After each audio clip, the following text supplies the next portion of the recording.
Good morning, good afternoon, good evening, good night, good whatever time it happens to be by you. My name is Chloe Tonis, and thank you for listening to this week's episode of Bite-Sized Cybercrime, the podcast where we talk about cybercrimes that can happen at any time. If you ask someone to name a notable hack, they'll likely say something like the PSN data breach, WannaCry, Citibank, Equifax, or attacks against the US government. But what cyber attack caused the most tangible damage against the largest company? Well, it all goes back to the oil industry, and Saudi Aramco, which is one of the world's largest oil companies. It's reported that when it came to total monetary cost, every cyber attack before it absolutely paled in comparison, and the damage was, unlike in most cyber attacks, actually physical.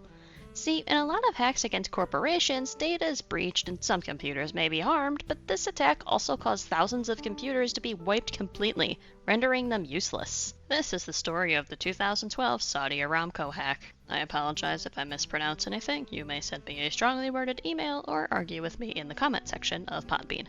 Shamon was a virus, a type of malware that infects applications or files and causes damage. A lot of people, when talking about any type of malware, will refer to them as viruses. This is incorrect. Malware is the umbrella term, and a virus is a specific type of malware. In this case, I'm saying virus because I mean virus. Shamon was able to copy files to send back to the attacker who released it onto the device, and it would also overwrite the master boot record. The master boot record is part of your hard drive that tells your computer what the hard drive looks like logically, and it also loads the operating system. Basically, without the master boot record, you can't load the operating system, and your computer also doesn't know what your hard drive looks like, so it can't be used. Now, there are ways to repair a master boot record, but well, this virus fucked it up pretty bad. The virus contained a logic bomb, which did not make anything explode, but it is a piece of malicious code that executes when a certain condition is met, like when the clock strikes a certain time. In this case, that time is 11:08 a.m. local time on Wednesday, August 15th, 2012. This was during Ramadan that year, and most of the staff had gone on holiday, therefore making it most likely to do the maximum amount of damage before the virus could be discovered and removed.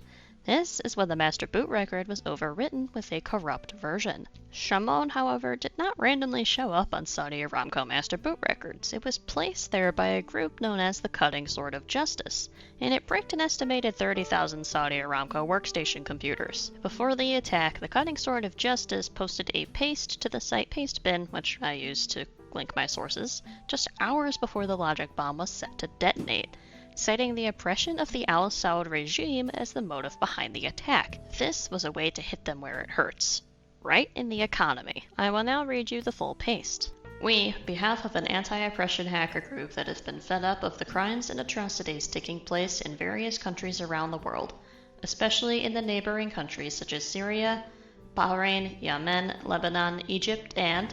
and also of the dual approach of the world community to these nations, want to hit the main supporters of these disasters by this action.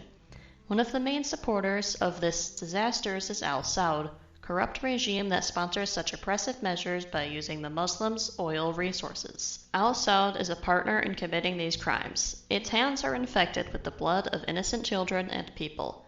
In the first step, an action was performed against the Aramco company as the largest financial source for Al Saud regime.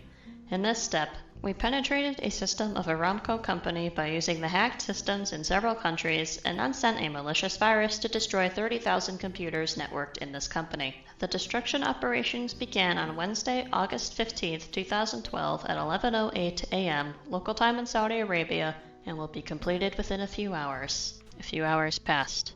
August 15th, 11:08 a.m. Over 30,000 Saudi Aramco workstation computers began to be overwritten as the master boot record was dissolved and corrupted. The attack was quickly announced and Saudi Aramco went offline, having to stop the virus from spreading further as well as replace every hard drive that had been corrupted, which in 2012 was not as simple as it is today. Technicians were panicking and physically ripping network cables from servers to stop the spread of the virus. Every office had to be unplugged from the network physically. Allegedly, business returned on August 25th, 10 days later, but on September 1st, a Middle Eastern journalist leaked photographs showing petrol tanker trucks sitting, waiting to be unloaded, but unable due to non-functional payment systems.